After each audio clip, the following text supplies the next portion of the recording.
प्यारे बच्चों, आपका दिन मंगलमय हो। आज हम करेंगे अभी जो दिसंबर में पेपर हुआ था 11वीं का हिंदी का, इसके बहुविकल्पीय प्रश्नों के उत्तर। तो देखें, पहला प्रश्न है, अपठित गद्यांश को पढ़कर इस पर आधारित प्रश्नों के उत्तर दीजिए।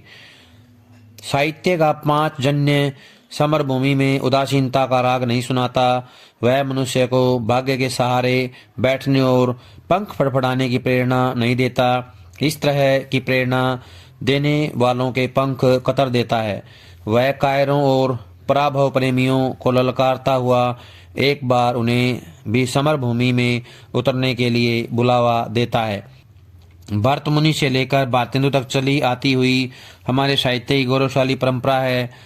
इसके सामने निरुद्देश्य कला, विकृति, काम वासनाएं, अहंकार और व्यक्तिवाद, निराशा और पराजय के सिद्धांत वैसे ही नहीं ठहरते जैसे सूर्य के सामने अंधकार।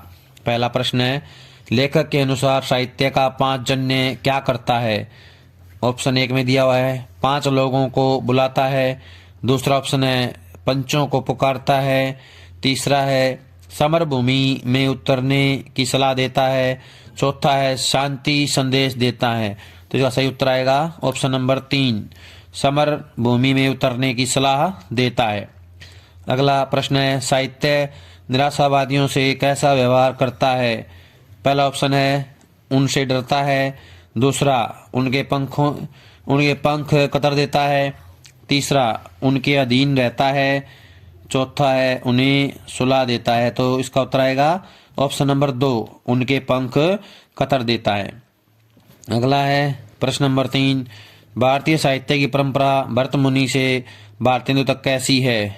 पहला है पतनशील, दूसरा है निरर्थक, तीसरा है विकृत, चौथा ऑप्शन है गौरवशाली। तो इसका उत्तर आएगा ऑप्शन नंबर 4, गौरवशाली।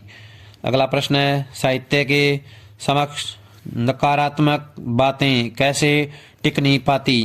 पहला ऑप्शन है जैसे सूर्य के सामने कायर, दूसरा है शेर के सम्मुख गीदड़, तीसरा है विद्वान के सामने मूर्ख, चौथा ऑप्शन है जैसे सूर्य के सामने अंधेरा। तो इसका उत्तर आएगा ऑप्शन नंबर 4, जैसे सूर्य के सामने अंधेरा। अगला प्रश्न है, इस गद्यांश का उचित शीर्षक दीजिए। पहला ऑप्शन है साहित्य और समाज, दूसरा है साहित्य का 5 जन्य, तीसरा है साहित्य और समता, चौथा है साहित्य और सजगता। तो इसका सही उत्तर आएगा ऑप्शन नंबर 2, साहित्य का 5 जन्य। ये इसका उत्तर ऑप्शन नंबर 2। अगला प्रश्न है, निम्नलिखित काव्यांश को पढ़कर इस पर आधारित प्रश्नों के उत्तर दीजिए। काव्यांश देखें, मानुष हो तो वही रसखानी, बसों ब्रज गांव के गवारन, जो पशु हो तो कहा बसु मेरो, चरो नित नंद के धेनु मंझारन, यानी कि नंद की गायों के बीच में। पाहन हो तो वह गिरी को, जो द्रयो कर छत्र पुरंधर धारन, जो खग हो तो बसेरो करो, मिली कालिंदी कूल कदम्ब की डारन। तो पहला प्रश्न है, कवि मनुष्य के रूप में कहाँ रहना चाहता है? पहला मथुरा, दूसरा दिल्ली, तीसरा ब्रज, चौथा नदी। तो इसका उत्तर आएगा ऑप्शन नंबर 3, ब्रज। ब्रज में रहना चाहता है। अगला प्रश्न है, पक्षी के रूप में जन्म लेकर वह कहाँ रहना चाहता है? पहाड़ पर, दूसरा ऑप्शन है रेगिस्तान में, तीसरा अमराई में, चौथा है कालिंदी कोल कदम्ब। तो इसका उत्तर आएगा ऑप्शन नंबर 4, कालिंदी कोल कदम्ब। अगला प्रश्न है, प्रस्तुत पद्य की भाषा है या प्रस्तुत पद्य में भाषा है? अवधि, दूसरा ऑप्शन ब्रज, तीसरा खड़ी बोली, चौथा अरबी। तो इसका उत्तर आएगा ऑप्शन नंबर 2, ब्रज भाषा प्रयोग किया गया है। घ, पशु रूप में जन्म लेकर कवि किन के बीच रहना पसंद करता है? क ऑप्शन घोड़ा, यानी पहला ऑप्शन घोड़ा, दूसरा बिल्ली, तीसरा अल्सेशन कुत्ता, चौथा नंद गाय नंद बाबा की। तो इसका उत्तर आएगा ऑप्शन नंबर 4, गाय नंद बाबा की। प्रश्न नंबर 5 है, कालिंदी कुल कदम में अलंकार है? पहला अनुप्रास, दूसरा यमक, तीसरा रूपक, चौथा सलेश। तो इसका उत्तर आएगा पहला ऑप्शन अनुप्रास। अनुप्रास इसका उत्तर है। अगला प्रश्न है, काव्यखंड पर आधारित निम्नलिखित बहुविकल्पीय प्रश्नों के उत्तर दीजिए। पहला है, हर घर के लिए क्या तय था? पहला ट्यूब, दूसरा लोहा, तीसरा चिरागा, चौथा बल्ब, तो इसका उत्तर आएगा ऑप्शन नंबर 3 चिरागा। हर घर के लिए चिरागा तय था, चिराग तय था। अगला प्रश्न है अकमा देवी किसकी भक्त थी? पहला विष्णु, दूसरा शिव, तीसरा ब्रह्मा, चौथा इंद्र, तो इसका आएगा ऑप्शन नंबर 2 शिव, शिव की भक्त थी। अगला प्रश्न है सबसे खतरनाक क्या होता है? ऑप्शन नंबर 1 नेता का मर जाना, दूसरा ऑप्शन भूकंप का आना, ऑप्शन नंबर 3 सपनों का मर जाना, ऑप्शन नंबर 4 शेर का आना, तो इसका आएगा ऑप्शन नंबर 3 उत्तर आएगा सपनों का मर जाना। अगला प्रश्न है मन का हरापन का अर्थ है? ऑप्शन नंबर क मन का हरा होना, ऑप्शन नंबर 2 मन का विकास, ऑप्शन नंबर 3 मन की चंचलता, ऑप्शन नंबर 4 मन की खुशियां, तो इसका उत्तर आएगा ऑप्शन नंबर 4 मन की खुशियां। अगला प्रश्न है मीरा क्या खो चुकी थी? ऑप्शन नंबर 1 धन, ऑप्शन नंबर 2 लोकलाज, ऑप्शन नंबर 3 भक्ति, ऑप्शन नंबर 4 अपनी जमीन, तो इसका उत्तर आएगा ऑप्शन नंबर 2 लोकलाज, लोकलाज जो इसका उत्तर है। अगला प्रश्न है गद्य खंड पर आधारित निम्नलिखित बहुविकल्पीय प्रश्नों के उत्तर दीजिए। पहला है गलता लोहा पाठ की विधा क्या है? ऑप्शन नंबर 1 उपन्यास, ऑप्शन नंबर 2 निबंध, ऑप्शन नंबर 3 कहानी, ऑप्शन नंबर 4 रेखा चित्र, तो इसका आएगा ऑप्शन नंबर 3 कहानी, कहानी इसका उत्तर है। अगला प्रश्न है पाठ में किसे लूट का धंधा कहा गया है? ऑप्शन नंबर 1 स्कूल संचालक को, ऑप्शन नंबर 2 ट्यूशन के धंधे को, ऑप्शन नंबर 3 मेहनत मजदूरी को, ऑप्शन नंबर 4 प्रोविजनल स्टोर को, तो इसका उत्तर आएगा ऑप्शन नंबर 2 ट्यूशन के धंधे को, ट्यूशन के धंधे को जो है लूट कहा है। अगला प्रश्न है जामुन का पेड़ कहाँ खड़ा था, यानी किस जगह पर था? ऑप्शन दिए हैं ऑप्शन नंबर 1 खेत में, ऑप्शन नंबर 2 स्कूल में, ऑप्शन नंबर 3 सचिवालय में, ऑप्शन नंबर 4 जंगल में, तो इसका उत्तर आएगा ऑप्शन नंबर 3 सचिवालय में, पेड़ सचिवालय में खड़ा था। अगला प्रश्न है नेहरू जी के प्रश्न भारत माता कौन है का उत्तर किसने दिया?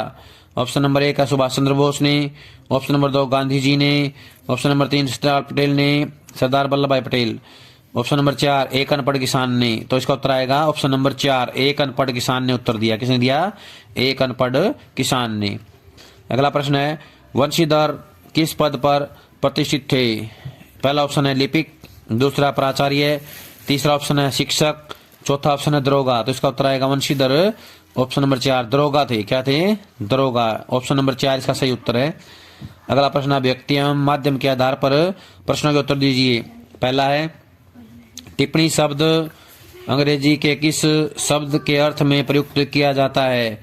पहला है नोटिस, दूसरा नोटिंग, तीसरा बोटिंग, चौथा कोई नहीं, तो इसका उत्तर आएगा नोटिंग, ऑप्शन नंबर 2 जो है इसका सही उत्तर है नोटिंग। अगला प्रश्न है परिपत्र का अन्य नाम है?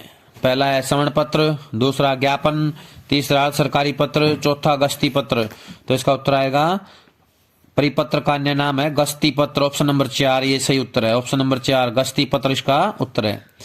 अगला प्रश्न है संचार का प्रकार नहीं है? पहला सांकेतिक संचार, दूसरा यातायात, तीसरा मौखिक संचार, चौथा जनसंचार, तो इसका उत्तर आएगा यातायात, यातायात जो है संचार का प्रकार नहीं है। अगला प्रश्न है संचार शब्द की उत्पत्ति हुई है? पहला पठ धातु से, दूसरा चल धातु से, तीसरा ऑप्शन चर धातु से, चौथा ऑप्शन वध धातु से, तो इसका उत्तर आएगा ऑप्शन नंबर 3 चर धातु से, चर धातु से जो है संचार की उत्पत्ति हुई है। अगला प्रश्न है शीघ्रता में लिखा गया इतिहास है? पहला है ऑप्शन भूगोल, दूसरा मनोविज्ञान, तीसरा ऑप्शन विज्ञान, चौथा है समाचार, तो इसका उत्तर आएगा ऑप्शन नंबर 4 समाचार। समाचार क्या है? जल्दी में लिखा गया इतिहास है। अब है व्याकरण के आधार पर निम्नलिखित बहुविकल्पीय प्रश्नों के उत्तर दीजिए। पहला है व्यंजन संधि का उदाहरण है? ऑप्शन नंबर 1 महर्षि, ऑप्शन नंबर 2 अध्यापक, ऑप्शन नंबर 3 उज्ज्वल, ऑप्शन नंबर 4 मनोज, तो इसका उत्तर आएगा ऑप्शन नंबर 3 उज्ज्वल। उज्ज्वल जो है व्यंजन संधि का उदाहरण है। अगला प्रश्न है गिरधारी में कौन सा समास है? पहला विभाव, दूसरा द्विगु, तीसरा कर्मधारय, चौथा बहुब्रीहि, तो इसका उत्तर आएगा ऑप्शन नंबर 4 बहुब्रीहि जो है इसका उत्तर है। अगला है गए, सही वाक्य छांटिए, सही वाक्य बताना है। ऑप्शन नंबर 1 तुम तुम्हारे घर जाओ। ऑप्शन नंबर 2, तुम अपने घर जाओ। ऑप्शन नंबर 3, घर जाओ तुम अपने। ऑप्शन नंबर 4, घर तुम अपने जाओ। इसमें सही उत्तर आएगा ऑप्शन नंबर 2, तुम अपने घर जाओ। ये जो है इसका सही उत्तर है, तुम अपने घर जाओ, सही उत्तर। अगला है सत्याग्रह शब्द का उचित विग्रह छांटिए। सत्य के लिए ग्रह, सत्य का ग्रह। ऑप्शन नंबर 3, सत्य का आग्रह। ऑप्शन नंबर 4, सत्य के लिए आग्रह। तो सही उत्तर आएगा ऑप्शन नंबर 4। ऑप्शन नंबर 4 जो है सही उत्तर है इसका, सत्य के लिए आग्रह। सत्य के लिए आग्रह, ये इसका सही उत्तर है। अगला प्रश्न है प्रेम बेल बोई। प्रेम बेली बोई में कौन सा अलंकार है? पहला अनुप्रास, दूसरा रूपक, तीसरा यमक, चौथा श्लेष। तो इसका उत्तर आएगा रूपक, ऑप्शन नंबर 2। ऑप्शन नंबर 2 जो है इसका सही उत्तर है रूपक। प्यारे बच्चों, ये था हमारा अभी दिसंबर में जो पेपर हुआ था उसके एमसीक्यू। तो सभी इनको अच्छे से याद करेंगे और ये मिलाकर देखेंगे कि किसके कितने सही हैं। तो सही बच्चे अपने क्वेश्चन के आंसर मिलाएंगे और कमेंट करेंगे किसके कितने सही हैं। इसके साथ साथ प्यारे बच्चों, इसमें जो बड़े प्रश्न हैं, इस पेपर में जो बड़े प्रश्न दिए गए हैं उनको सभी अपनी कॉपी में लिख करके याद करेंगे। सभी को अपनी कॉपी में इस पूरे पेपर को लिखना है। ये सारा काम जो है सभी बच्चे करेंगे। इसी के साथ साथ सभी को जो है नव वर्ष की बहुत बहुत शुभकामनाएं। सभी का बहुत बहुत धन्यवाद।